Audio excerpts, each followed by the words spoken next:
goal is to help you live with more passion, love with more purpose, and lead an overcoming life.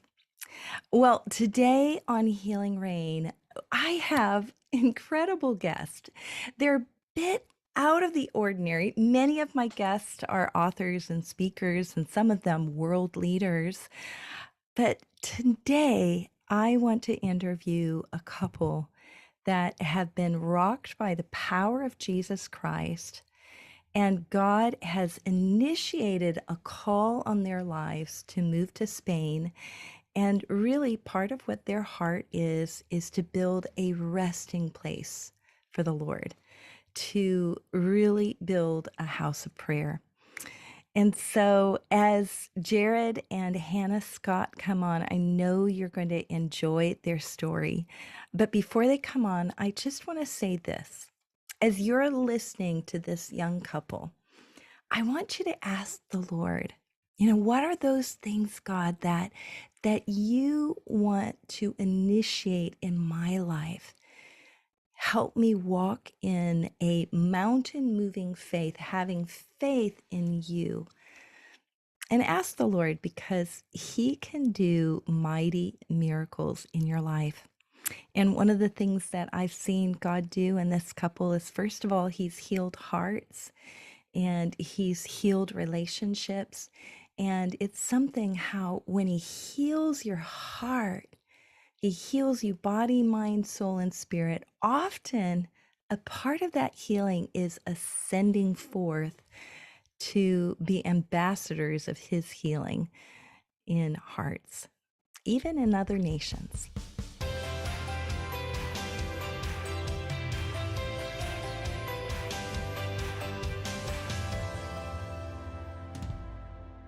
Well, today's Healing Rain is a bit different. I have some friends of mine that really, I just love you guys as a couple. This is Jared and Hannah. Welcome to Hey, Healing Rain. So good to thanks. be We're really here. glad. Oh, spur of the So This fast. is very spur of the moment. I Yeah. mean, the reality is they were sharing their story in an update, and I just, I wanted the Healing Rain listeners. Often I'm interviewing people that have been walking with Jesus a long time. I wanted you to hear from a couple that is walking in faith, and God's been doing miracles in their life. And that's really been something that he's been doing in your life. And really, Jared, I got to know you first, and you have a healing journey. I mean, you have gone through some stuff in your life. You've gone through some real pain. And so, how has Jesus healed your heart? Yeah. Wow. I could start so many places. I'm thinking of so many different places I could start from, but I think the first thing that I thought about was, you had mentioned when we were talking, it might have been before we started the actual Zoom, but you were talking about like salvation. And for me, that's such a special, like such a significant topic because I, spent so much time in the church without knowing the Lord. Mm-hmm. Coming from a place of like just really like deeply religious, like legalistic, and I didn't know. But most of my time, I mean, for that entire 10 years before I met the Lord, doing church things, doing Christian things. You um went to a Christian college yeah, and were yeah, I mean, trained like, in worship, and you yeah, were leading worship, as but you Christian weren't as it can be. saved. Yeah. Yeah, Yeah. as Christian as it can be. But then a day came when I met the Lord, and I realized that everything I had been doing until that moment when I met him was maybe the next thing I do will be enough to measure up to what he paid for. Mm. And it was just coming from this, it was just, I mean, it would be what we call like an orphan mindset, but it was just constantly like, maybe I'll be good enough after this next thing, but always in the back of my mind feeling like I would never be good enough. And then I met the Lord, and I met the Father for the first time, and I realized that like I wasn't lacking anything for him to love me. And it was like, wow, if I had known, like when I saw his love, when I saw that he had everything he ever needed, and or he didn't need anything, he had no lack or any like, there was not anything missing from him. And if he wanted anything, he could just make it, he could say it and it would be there. and yet he still had a desire, and that desire was for me, and that is what drove him to the cross. That's what put his son on the tree. That's what, caused Jesus to lay his life down, to die, be buried, to be resurrected, to return to the Father, receive the Holy Spirit, and put blood on the mercy seat so that I could be with him, and so that the second that I could see that and I said yes, that he could come in. Yeah. And so, I spent those entire 10 years not knowing the Lord. And then when I met him, it was like, from that moment on, it was like, I was like, oh, you're in there. Like, I was like, oh, like, you're in here, and I can see the Lord.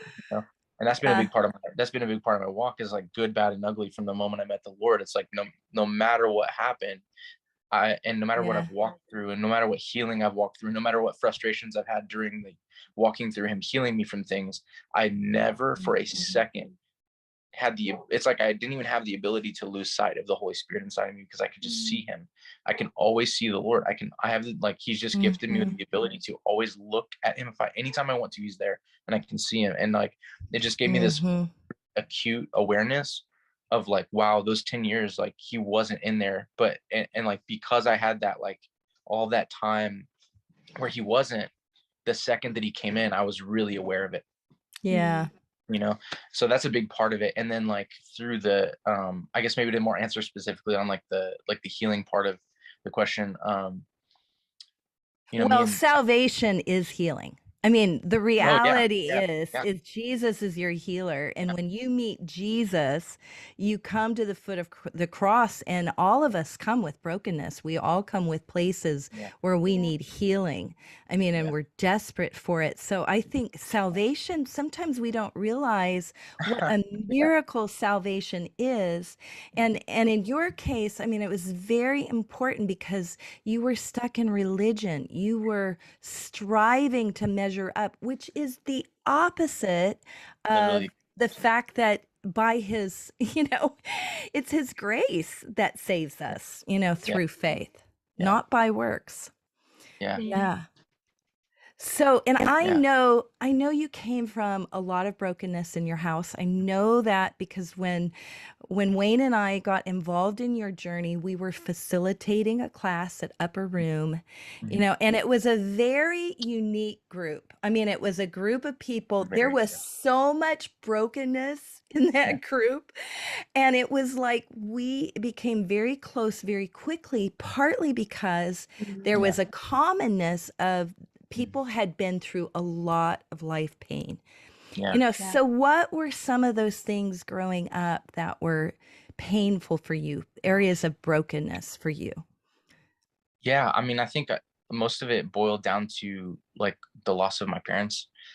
They were alive, but they were both, deeply addicted to like different drugs and things like that. And so there was like, they were gone from my life by the time I was like 4.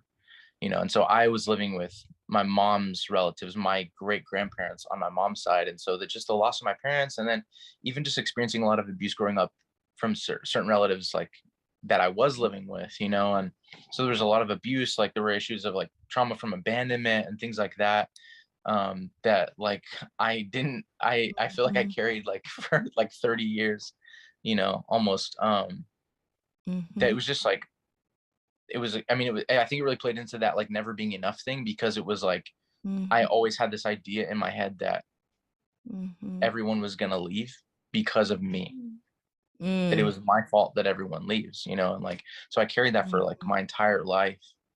And I think that that's even still something that like, even in being healed, and even in having like the Lord inside of me, and the confidence of like the seasons of healing, and like the words the Lord spoken over me, that he's given me strength to stand in and believe and, stand for like the truth that I stand in. Even in the midst of that, it's like still like such a, like, it's still like probably like the attack that the enemy will try to find any angle to try to whisper that thing, do I believe the whisper? No, but sometimes you don't notice the whisper until he's been whispering a while, and so it's like, I'll even find myself being like, oh wow, I just spent the last 30 minutes like trying to make sure I worded everything perfectly so that I would sound a certain way so that we could continue the conversation without any weird bumps in the road, because I thought that I was going to create some bumps in the road for the conversation. And like, Mhm. it's like the idea of like, I'm the problem in the room, Oh. so it's like, there's so much history with the Lord of him like speaking so specifically into Mm. my like heart in that Yeah. area, Yeah. like in that specific, like if I could boil it down of like, people leave, I'm the reason why, or Mhm. like Mhm. I'm the problem in the room, because even after my parents had left, being in a home Mhm. where there was so much abuse, and specifically verbal abuse, and the ways that like family members might use my parents leaving as a tool to hurt me, like there was so much language around that it's like, it was like I was being conditioned to believe that like Mhm. there was something wrong with me, that they left, and that I was made up of the same thing that my parents were, which ultimately Right. was less value than other Mhm. people. And because I came from that like family line, it was like, no Mhm. matter what I tried to do in life, I was always only going to produce what my parents produced. Mhm. So a lot of those, like, if a lot of those lies that are getting pinpointed, like as I say that, but it's like, that Mhm. was those are some of the things that maybe like I went Which, that I which is a huge deal. And I remember, and part of why I wanted to have you on Healing Rain is I've had the ability to see a transformation happening, as those false narratives got crushed. And I mean, God used all sorts of things. There were prophetic words, there was yeah, deliverance, there was healing prayers. I mean, but I just began to see just greater and greater freedom, because yeah, we get freedom and sometimes it's layer upon layer.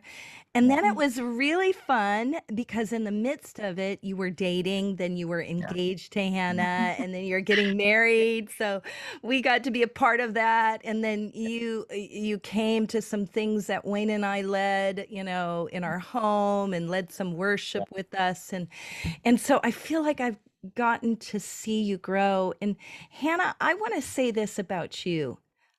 I have seen God do miracles in you too. And the reality is who you are from the moment I first met you to now.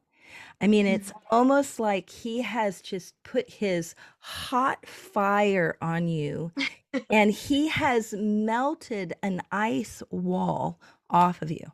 I mean, Yeah. it's just like there has been, you have been delivered in some ways of just, I don't know, a spirit of rejection, Mhm. you've been delivered. And part of how he's done it is through family and community and the presence and passion of the Lord. So I don't want to put too many things into your mouth, but I just want to recognize that in the same way, God's been yeah. healing you too. So can you share just about your perspective of your healing journey, just even from being single and getting married? Yeah, sure. So I have a similar like background to Jared of that I was in the church, but I didn't know Jesus. Yeah. But mine was a little different because Mm, I had grown up in the church. I was basically born on a pew. That's what my parents would say, because my parents were children's church pastors, and we grew up in a traditional Mexican Assemblies of God church. mhm, And so I'm sure you know what those are like. You have a very good idea. But Mhm. for those that don't know, they can be extremely legalistic. Like it's just extremely legalistic, just to say the least. Is just legalism is kind of a god to the pastors and to we call them hermanas and hermanos, which are the church leaders.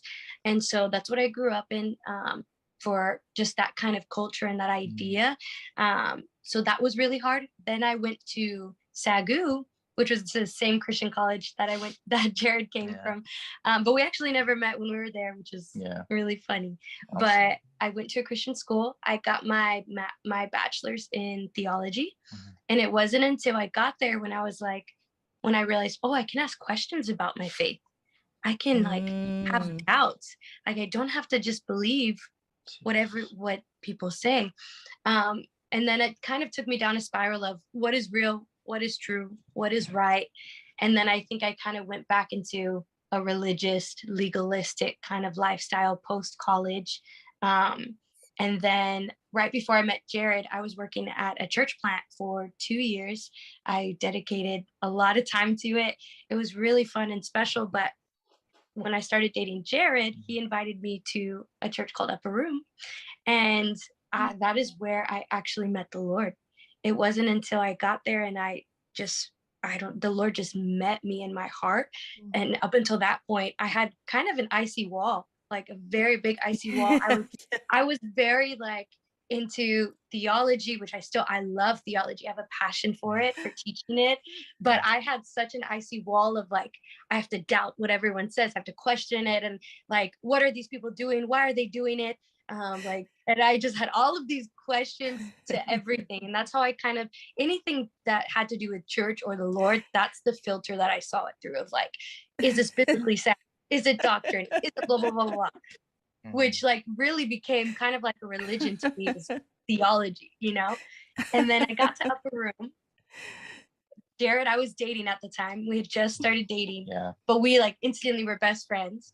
And at that time, it was during COVID, and my church that I was at was closed.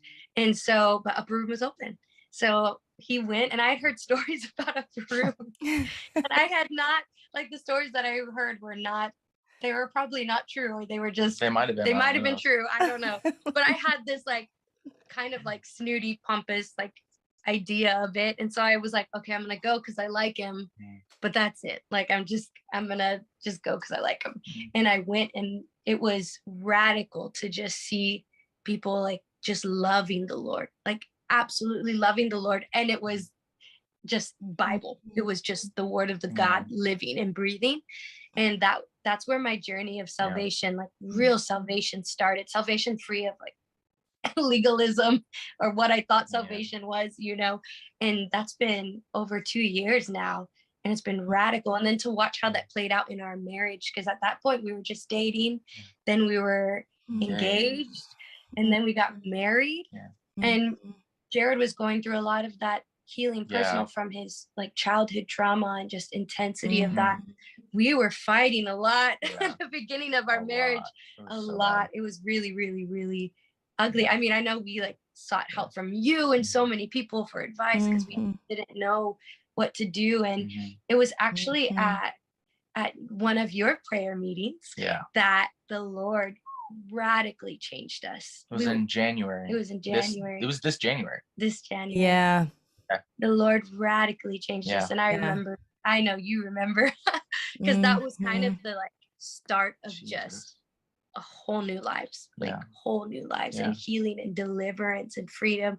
And I know you just called forth so much identity and purpose, and things that the Lord has asked of us and desires of us. And so since then, our lives have just been radical, just full of freedom. And I've never felt so unshakable in my faith. We've never had so much joy. It's crazy living a life where you're not convincing yourself that you're going to be okay, or you're not convincing yourself that you're secure, because like trials, things happen. We have not had money in this season. You know, we have not known like when the bills would get paid for, and you know, things like that happen. Yeah, and let's back up on that, because that's part of your journey. And just to let listeners know, I mean, both of you were working full time, and Hannah, you have a real entrepreneurial skill. I mean, you were practically running the place. So, I mean, these are hard workers. They were working, and God began to call you on a journey of faith, which was radical. So, I mean, that has been part of your walk that, you know, and sometimes I think it's hard for people to understand that. But there is a reality that all of us are called to live by faith. And then there's times where literally you guys feel the call to Spain. You know, I'm kind of transitioning you to that point. And that is requiring you another whole faith journey of, okay, how do we even get to Spain? And so talk about that aspect, which, by the way, I know, I mean, I could see it on you. So I'm like not surprised that the Lord's done this Yeah. in your lives. But talk about that faith journey and what he's calling you to. Yeah. So it started right with that prayer meeting at your house. We were there from like 5 till midnight. It was very late. So good. And then we started a fast that next day. Those are how the prayer meetings go usually. When we had decided we were going to start the fast that like, then it was that night we decided we were going to start the next day because it was actually a corporate fast at Upper Room that we wanted to jump in on. So. Right. Yeah. So we were like, okay, we're going to start this fast and we're going to see what the Lord has for us, what we can offer him, what we can do. Like, and so I think it was a week later, we were jobless, right? And the Lord told me, he said that our worship would pay our bills, which is so offensive to my flesh. Because like you said, we are hard workers. Like my family raised me to be just entrepreneurial, just intense work ethic. I definitely found my identity in my job and what my hands were working on. So to ask that of me was to tell me that our worship would pay our bills was crazy. And it's since that day, our bills have been paid for by worship. It's been wild. Even when our offering of worship felt so small, because there were times where it's like, and I mean it's been since. So we actually lost our jobs in November. And then it was immediately the holidays. And so we had left to go for Thanksgiving to see our family. And then we came back for like a week or two. And then we were back again for another couple weeks, for Christmas. And then I remember different times there were provisions that happened. I mean, I remember calling you. I mean, I was busy doing something and God interrupted me and said, call right now. So I tried to obey. Yeah. And it was right at after that point, I mean, God provided all of your rent for several months. It was like 8 months worth of rent actually. Because it was it was crazy because it was you and me were on the phone and then talked for a while about everything that happened with my job because I had just lost my job right a day or two before that. And then it was like we got off the phone, but then you like sent me a voice memo to pray for me, but because I didn't pick up, you called me back and left me a voicemail because I didn't pick up because I was talking to my landlord. And you were literally praying for God to provide. And at the same time, I'm talking to my landlord who just told me that like this grant that me and Hannah had applied for like back due rent, like due to COVID and things like that, like got paid. It came in and it paid for literally 5 months, 5 months of rent that we couldn't have paid. And then 3 months in the future. And so it was like, we were like, man, like, I feel like this was the Lord that we lost our job and we did so suddenly and all this stuff, but we don't know. And then you're like, well, I'm just going to pray and you prayed. And then we got all that, like the Lord provided all that. And then it was during that season, like a month later or so, when the Lord had told her, because we were praying in our house and worshiping. We were and like, she's should we get a job? Yeah. And she's just like, I mean, she's like flat as a pancake, laid out. She's crying, weeping, because she just heard the Lord say, like, your worship will pay your bills. And it was like so heavy in the room. And like something that like I know that I am a novice at, like as a husband, but I've like just watched like faithful men of God love their wives. And something that's always stood out to me is that like when their wife hears from the Lord, they just agree. You agree with what the Lord said to them, you unify and you submit to the word that the Lord gave them, like for your house, so it's like if she hears God said that our worship is going to pay our bills, then I'm like, okay, Father, thank you that our worship will pay. And then I immediately align my heart to that and I go after it because I know that she hears from the Lord. And it's like something that's not really a side note, but like that specifically, like our house at Upper Room is like they hammer all the time, especially to people like on worship teams and like prayer leaders and stuff, is that like mutual submission is like so key to what we do. And like the Lord will actually like pour himself out in a really profound way as you submit to one another. Like, so when they're in the room, and so it's like even more like important, it's like that truth is on steroids in a marriage. And so like whenever she hears from the Lord, like I want every day to get better and better and better and better at like when she hears the Lord, I'm just like, okay, we're going after that then. That's what we're doing. Like I want And I want to bring scripture into this because I know there's some Healing Rain listeners. I just want you to know that what they're saying is scriptural. Ephesians 5:21 says, submit to one another out of reverence for Christ. And it leads into the whole marriage passage, that is Oh wow. often preached, in messages. So part of what living out, and sometimes we forget about that's in scripture. Submit mutually to one another out of reverence for Christ.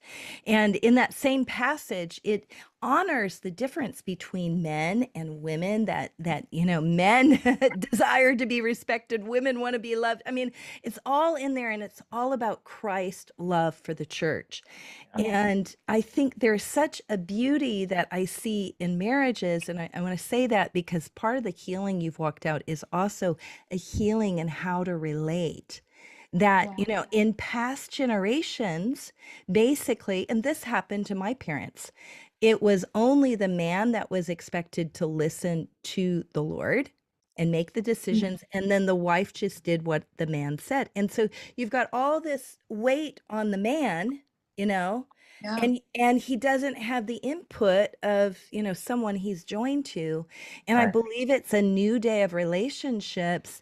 And that really, when things are working well within church communities that are healthy, there's such a respect for one another and what each one carries. And there's a respect and value that each of us can hear the voice of the Lord. So anyway, I just wanted to interject that because it's a very important message that really brings about healing in relationships and healthy way of relating to people. Yeah. Wow. That's so true. That's so true. Where were we? I totally forgot where we were. That was so good. You were talking about just how God had called you, and one of the things that you wanted to grow in as, and just recognizing that there is leadership that's on the husband. There's a different mantle that you carry than what she carries. And yet part of what you were saying is, Lord, I know I'm the head of the house, and you're the head of the house. And Hannah hears from the Lord, and your aspect of being able to hear the Lord even through your wife. Yeah. So I think I summarized, right? Did I get it right? Yeah. You did. Yeah. Yeah. So the Lord spoke to me, and he said, your worship would pay your bills. And so then we lived that way for months. We've lived that way. We're now in, I think, June. And amidst that, and us turning our home into a house of prayer and turning our home into just like a place of worship, because up until that point when the Lord spoke to me, our home was not really a house of prayer.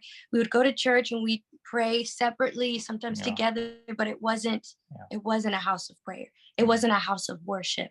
And so our house has been that for months now.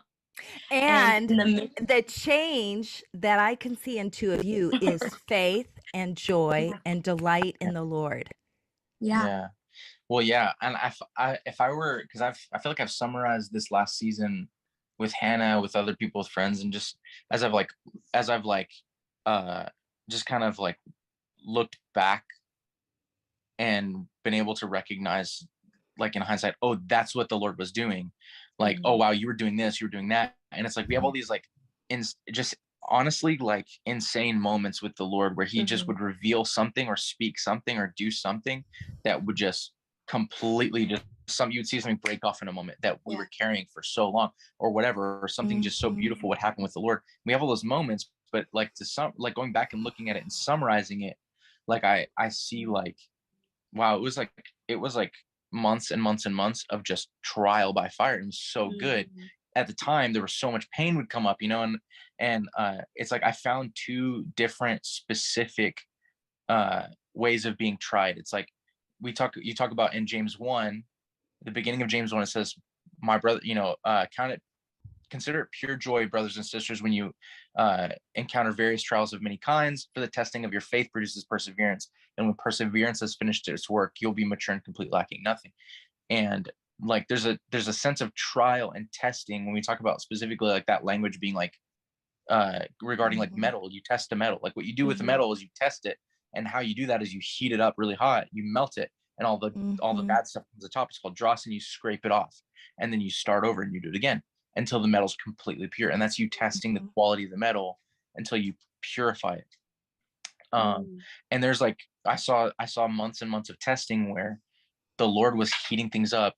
You want to grab that because I know she's. Oh, you're good. Yeah, sorry. Someone just got to the house. So we're at Hannah's sister's house, and so we have a puppy, and he needs to go do puppy things, I guess. See who's there. But anyway, so there's testing that is for the purpose of purification, and so that's what all of those months and months were. It was like God just turning the heat up and constantly like, yes, we saw Him provide and take care of us, but in the midst of that, I heard somebody put it to me recently, like God had to get you out of you. It's like He wanted to take you through this season of testing because He actually wanted to take things out of you that you thought were true, or ways you believed, like different emotional responses you had to things that were actually like not the Lord. And it was, and like I guess the word for it we might use in the church a lot is like the word sanctification, like the going through sanctification, being sanctified, like going through seasons of maturing and sanctification. And so that was happening for a long time, and that would be like type 1 of testing. And then there's type 2 of testing, which is like, this is my own like definition of these two and delineating the two. But type 2 would be testing to prove that the work is done, to prove that like there's a verse in First Peter 1, I think it's like verse 8, somewhere around there, where he says like, he talks about how like, you know, you love the Lord and your faith is great and all these things. He's like, but you also might have to go through, he's like, in case you have to go through various trials for a season, the purpose of this is so that the proven genuineness of your faith will be revealed on the day of Christ, and it'll actually produce praise, honor, and glory for Jesus on that day. And so it's like, I would tell Hannah like this last week, I was like, man, everything we went through is not for nothing, because that day He's not gonna, it's not just a thing that He did and He's gonna forget about, Right. you know, but on that day there will be specific time set aside for the trials that we endured, that we went through, where He purified our hearts, because He's going to get specific praise and specific honor, specific glory for the things that I went through. And so like there's testing number 1, which is like He's purifying. But then after He's done all the purifying, He'll still, like in my experience and in our particular like season, there's a testing that came to prove that it was done. Because it was like, we had all these months where we didn't know what we were going to do, if we were going to pay rent, or what are you going to do, God? And I remember like crying and screaming at God and being like, where are you? Like, why haven't you paid this yet? Why haven't you done this yet? And then it was like, but then there came a time when He had done so much and been so consistent, and the history we had with Him as provider became so apparent and so huge that there was a month when it didn't get paid for weeks and weeks, but then suddenly, like when it was way late, He blasted us with this huge amount of provision financially, and we were just like, it was like all of the fear and all of the anxiety, it just like in a moment it like broke off. And then from that moment on, it's like we had this thing where just like it clicked, and all of a sudden we were like, He's faithful. and like then when the test came after that, it was like we were already just not shaken and moved. It was like, the way I put it is, we've been so established in our hearts by the Lord that now when the tests come, we're like, He's not moving. So I can't move. I can't move because He can't move. And it's not even like I'm trying to muscle myself or tell myself. It's like what Anna said, we're not trying to be Christians. It's like He's so established our heart that now when the testing comes, it just bounces off of me. Yeah. You know, am I tested still? Yes. But in that test, my heart is established, and my response is like, the inside of me is just convinced of His love and just convinced of His provision. And so that testing is to prove the genuineness of my faith, so that Jesus will receive praise, glory, and honor. So that testing is like, I'm already made pure, I'm already made mature in that area, and that He's just getting glory from it, you know. So it's like there's testing that comes. So that's been our experience. You know, one joy that I see in your process is because sometimes God calls us to do things that don't make sense to our minds, you know, or what our common sense feels is true. And yet, when I think about how he's desired for you to be missionaries to Spain, which you already have a family connection there. There's already a church there. There's already, some things that God's doing there. And he's called you to build a house of prayer there. Part of what I see of just being a witness of Jesus, how he's working in your life, he's been building your faith muscle. It's like if you had not seen him do all that provision for you to believe for to be able to go to Spain. Do you see what I mean? Many Yeah. times he calls us to these things because he's wanting us to grow to the point in our faith and walk with him that we can say yes to the larger things that take even more sacrifice.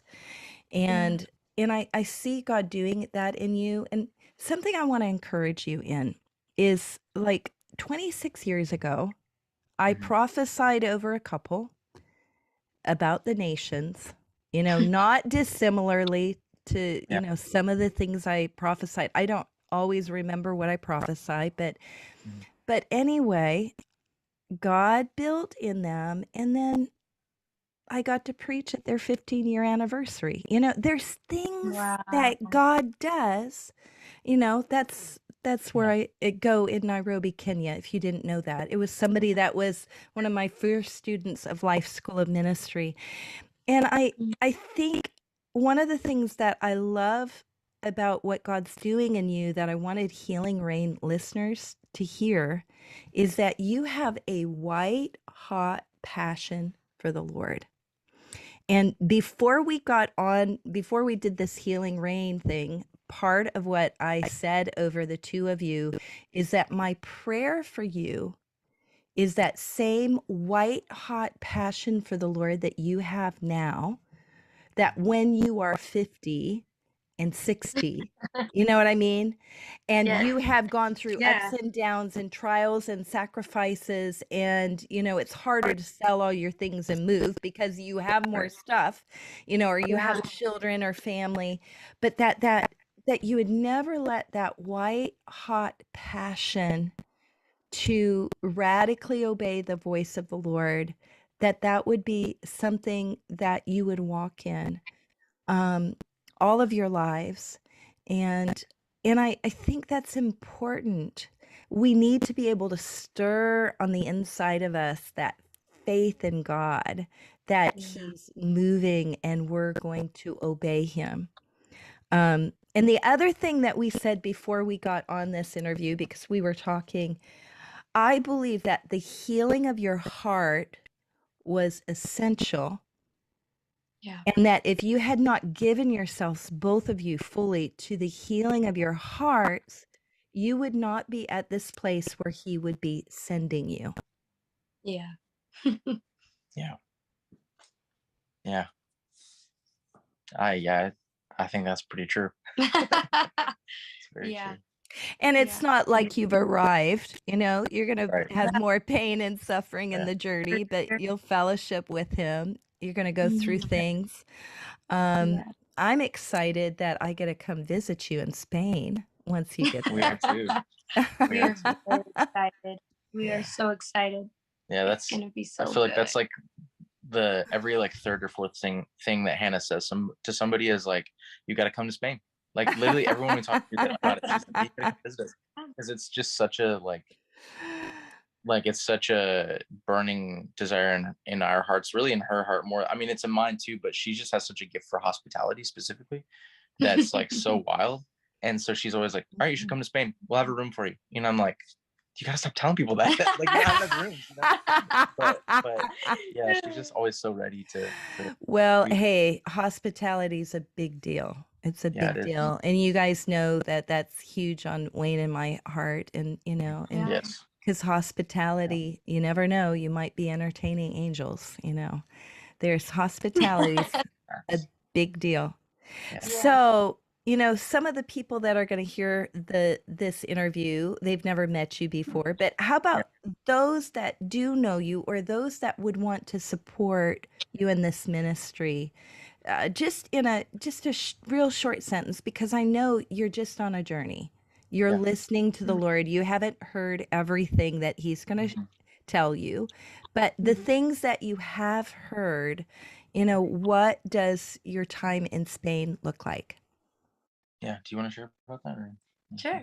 So we know for sure that our whole purpose Mhm. is to build a house of prayer, to build a resting place for the Lord. Yeah. And that looks like a house of prayer. That's what the Lord has. Yeah. The first thing he told us was he wants us to build a resting place for him there. Hmm. And we know that we are going to be in a city called Valencia. Yeah. It's in Spain, if you don't Yeah. know yet. And we already have a community of people there. We have family, we have a church Yeah. that we definitely want to possibly start prayer there. Yeah. Or just invest our hearts in, Hmm. because it's my family, Hmm. uh, and so we just our heart is just to start like investing in like like just Mhm. loving our family Family. there, Hmm. and like then just listen to the Lord Yeah. for the rest of it. Yeah, and You we know. definitely see our home, our actual home there Yeah.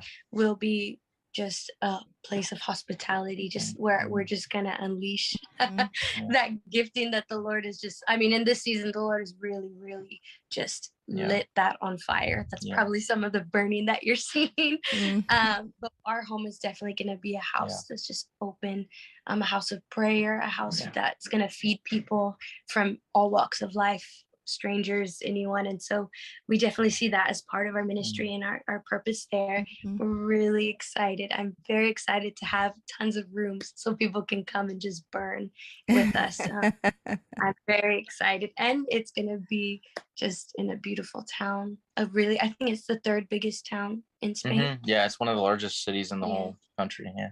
And It's you really both speak Spanish. I mean, that's your, Yeah. so you're bilingual, so you're not going to have that cross-cultural. And Yeah. even the church that your family is a part of and has leadership in, they don't have worship leaders presently. right. Yeah, at the time, unless something's changed since the last time I talked to him, it's Mhm. been Mhm. Spotify, YouTube, Yeah. and they CDs. love the Lord, and that's like something I'm so excited about, because when I've gone in the past, which is so interesting, because I used to lead worship there when I didn't know the Lord. That's such a Mhm. weird thing to say, but but even looking back, like it was, it wasn't a large church. It'd be like 50 people or so, but they just would get in the room, and whether it was me or it was YouTube or Spotify or whatever, they would just love the Lord. Like they would just go and go and go and go, and you could Mhm. just see the passion and the desire to know Him and be close to Him. And so yeah, it's crazy. It's so Yeah. special when people love Him like that without, like they Yeah. don't have a band. It's a huge deal, and it's one of the things you and I have talked about a number of times, that in the nation there's a huge need for worship leaders and people that are skilled musicians. Yeah. And there is also a need, I think some of what you will end up doing is, I think you're going to be training worship leaders. And I know you probably feel like, well, I'm not qualified to do that. I can't do that. But the reality is, you know how to play a guitar. And there's a whole bunch of people that don't know how to play a guitar, and that Yeah. could be a starting point. And Yeah. I've seen it before. In fact, there was one gal that was also a part of the first class of Life School of Ministry, Carolyn Parr, in case she hears me. But she was a dental hygienist that went to Turkey, and she used her dental hygienist, in Turkey. But the main way that God used her in Turkey was through worship and prayer. And she hadn't even known how to play a guitar before she got there. But there was such a need that that was one thing that she picked up and that she brought to the nations. And she'd been a part of our congregation, which was worship and prayer. And so she carried that to the nations. And I've seen that over and over again, where people that they may have not had the opportunities in the States, but they go and they plant themselves in the nations, and there's so much need. And I really I see God in this, and I bless you. I also believe that one of the things you guys are going to do is you are going to create an atmosphere that's safe for prodigals to come home and for people Yeah. that have been religious but not in relationship with Jesus to meet the Savior. And that Yeah. there is going to be such a fire of evangelism of what it means to really walk with the risen Lord. And that's going to be some of the mark of your ministry. And I believe that there's a dual calling on you guys for both inner healing, deliverance, and physical healing. And it's almost like, Jared, it's like some of the things that you guys have experienced in our home or in facilitating that class, that's going to be you guys. you you are going to be ministering to people, and you're going to be able to sense the spirit of God at work, and you are going to be able to go deep with people. In fact, I believe that you guys are going to become skilled surgeons Wow. in the spiritual realm.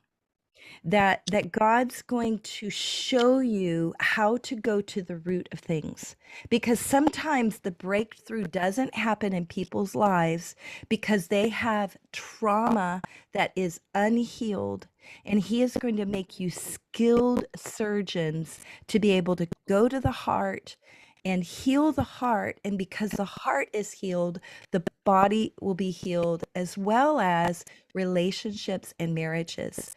So I just encourage you. I believe, one of the things that you're going to carry to the nations is you are going to be a house of healing. And Wow. I see that on you guys. Thank you. That's really cool. We would love that. We would love that for That's sure. awesome. I love that you said that, because we've definitely that's been stirring in our hearts a Yeah. lot of just healing and deliverance, Yeah. for sure. So I think that's just added confirmation that that's going to be part of what is going to take place in Valencia. Yeah, and I think it's so important and so special too, because I think that there's not been a lot of, I don't know how much language there's been. I don't know whether there has or not, but if there has, I haven't heard a lot of the conversations of like people who have been in the church for so long and yet never like actually met the Lord. I don't know how much language there's or conversations there have been around that. And so like Hmm. I think that's so huge. It's something that definitely like I constantly think about. And I know we constantly talk about, both Hannah and I together talk about it, of just Hmm. like wanting to pull the veil back on that a little bit, because I think, it can be easy sometimes to just try to get people to pray a prayer or like Mhm. and then tell them their ultimate like highest aim in their life is to serve in the children's ministry or like on the worship team or as a greeter, Yeah. and it's like serving in the building that the church, that Mhm. specific church is meeting at, becomes like the highest aim of their life. And if Mhm. they're not doing that, well, then they're not really Christians. And so it's this Yeah. whole thing. Well, there's a lot of like religious weight and like just a lot, you put a lot of weight on people's shoulders that actually isn't from the Lord, and then they never really get a chance to meet him. And there's so much of that conversation, but I think we talk about it so often, like the thought of like getting to be a part of that conversation being had, especially in Yeah. a place that has so much tradition and Yeah.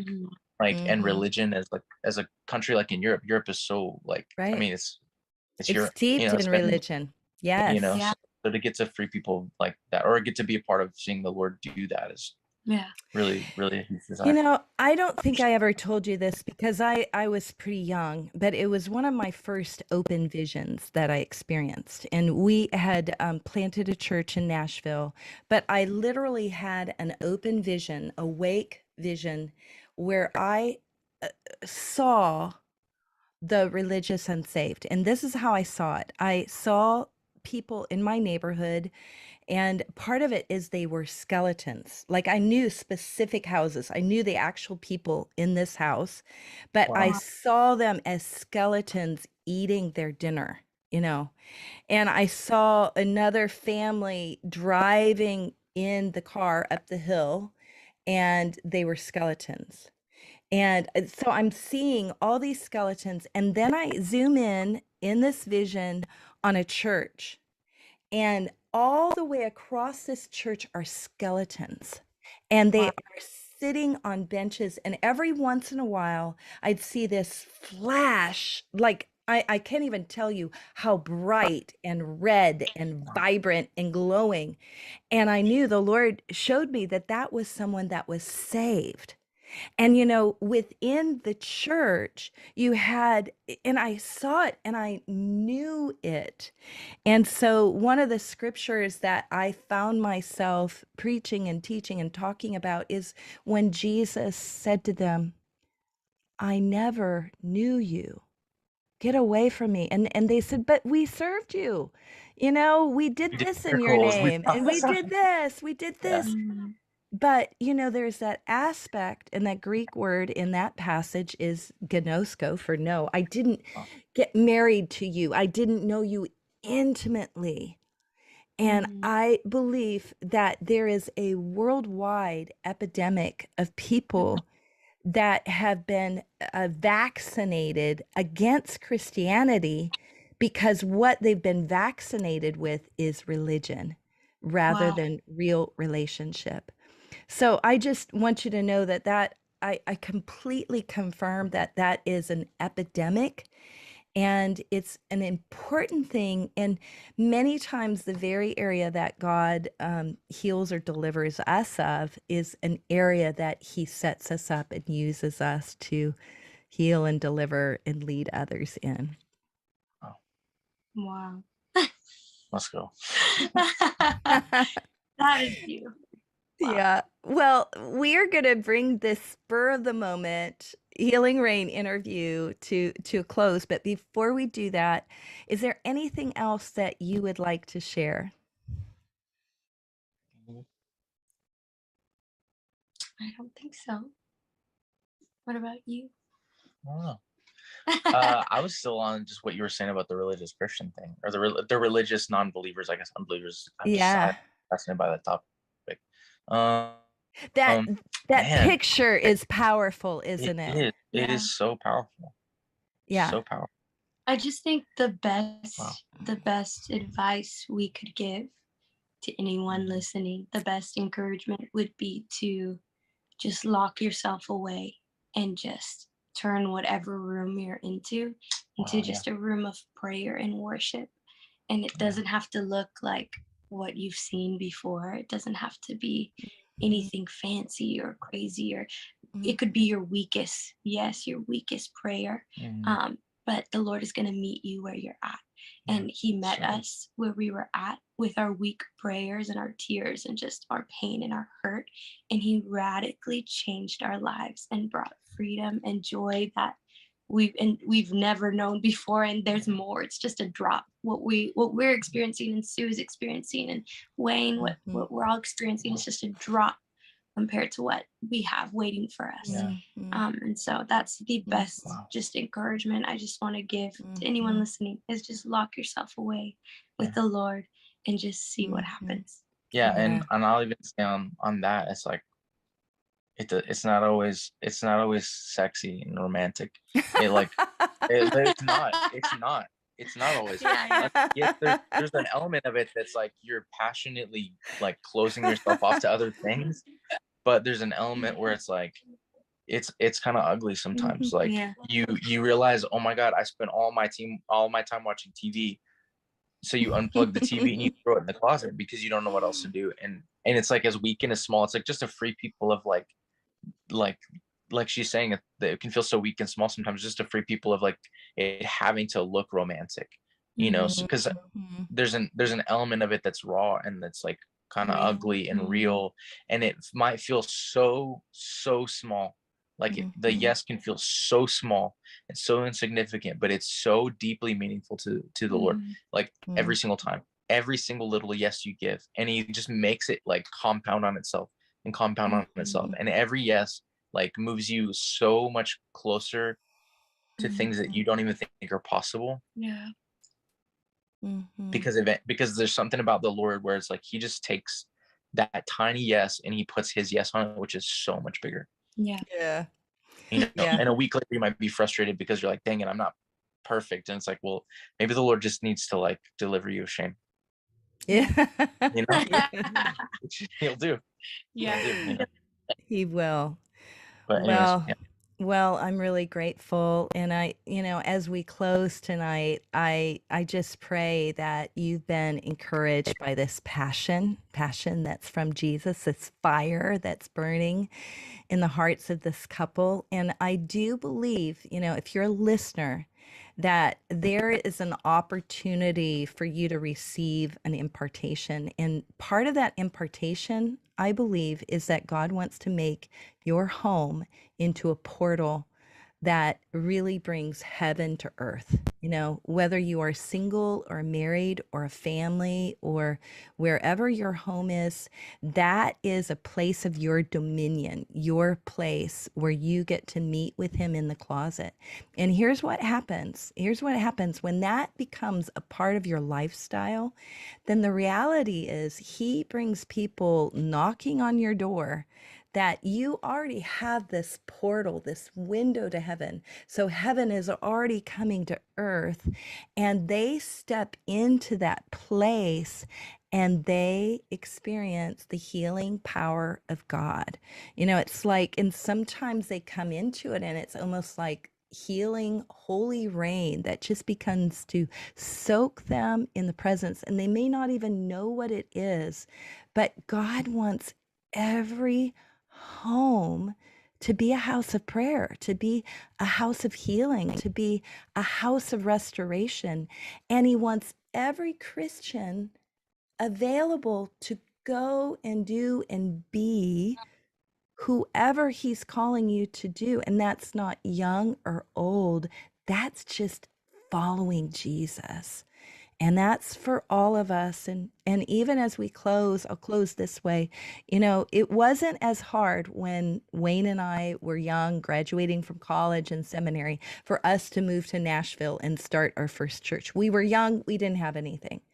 But when after 28 years of ministry in Nashville, turning down a couple of jobs and seeing a vision of Texas surrounded in flames and packing everything up and leaving everything we knew, it was much harder at that point in our lives. But the reality is, there's some of you that you're listening to the passion of this couple, and you may be older, and the Lord's speaking to you to be as radical as they are. And some of you are going to sell everything you have and go to the nations. Others of you are going to build large businesses and fund missions. I can't tell you what God's going to tell you to do, but he will tell you. But get in that place of prayer, listen, and believe him for heaven to come to earth. Well, thanks for being on Healing Rain. I'm so glad to have you guys. Yeah, we love you so much. We're really grateful. Really grateful. Yeah.